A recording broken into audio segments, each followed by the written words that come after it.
आरक्षण मिळणार असं सरकारने सांगितलं, पण आता त्याच सरकारचे आमदार नागपूरला ओबीसीच्या माध्यमातून आंदोलन करत आहेत. काय झालं याच्यातलं सरळ उपाय हे आहे का ग्रॅज्युएट जेव्हा निघतं त्याच्यामध्ये जसं तुम्ही आता जातीचा दाखला पाहिजे तर तुम्हाला निकष काय, एक तर TC पाहिजे असते किंवा कोतवालबुकाची नक्कल पाहिजे किंवा हक्क नोंदणीची नक्कल पाहिजे किंवा जे काही ऑर असेल जे काही असणार ते द्या. याच्यात भेटलं काहीच नाही, दिलं काहीच नाही, बोंबाबोंब जास्त आहे. काय म्हटलं का हैदराबादचं गॅजेटियर चालन म्हणजे काय चालन, पुरावा चालन.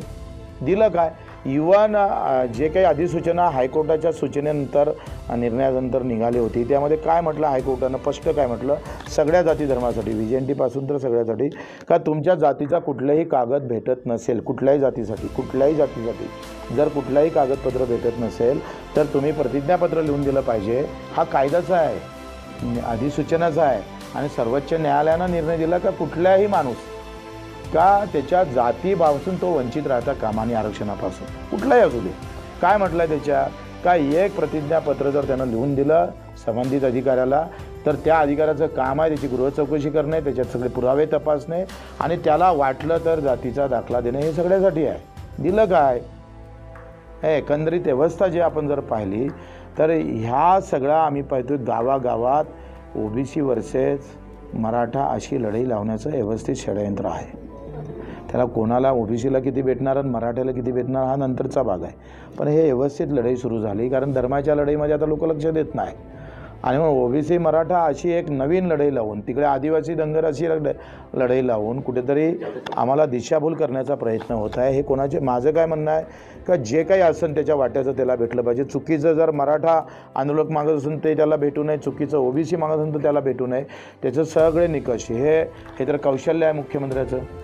मुख्यमंत्र्यांना कौशल्य वापरलं पाहिजे, कोणावर अन्याय होता कामा नये, ह्या गोष्टी त्यांनी सगळं पाहिल्या पाहिजे आणि मग ह्या सगळ्या याच्यामध्ये महाराष्ट्र पेटू नये ही सगळ्यात मोठी गरज आहे. तुम्ही जातीमध्ये जर हा महाराष्ट्र पेटत ठेवला तर माझ्या शेतकऱ्यासाठी मजुरासाठी लढणार कोण?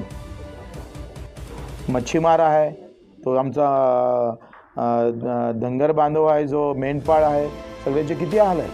आजही मच्छीमारामध्ये जो व्यापारी वर्ग घुसला तो प्रॉपर मच्छीमार जिवंत कुठं आहे?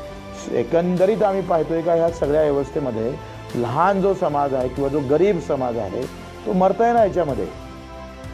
हे साधी गोष्ट आहे हो का दोनही OBC नेत्यांना बोलावा, मराठा नेत्यांना बोलावा, त्यांना एकत्रित करून तुम्ही त्यांचं सगळं ऐकून घ्या, त्या पद्धतीने कसा एक कार्यक्रम देता येईल. वरते केंद्रात तुमचं सरकार आहे, राज्यात तुमचं सरकार आहे, तुम्ही तर कौशल्य वापरलं पाहिजे. तुम्ही जे कौशल्य EDसाठी वापरता, जे कौशल्य तुम्ही फोडाफोडीसाठी वापरता ते कौशल्य इथं का वापरत नाही? इथं काय मंदबुद्धीचे होता का तुम्ही? आता बुद्धी जाते कुठं?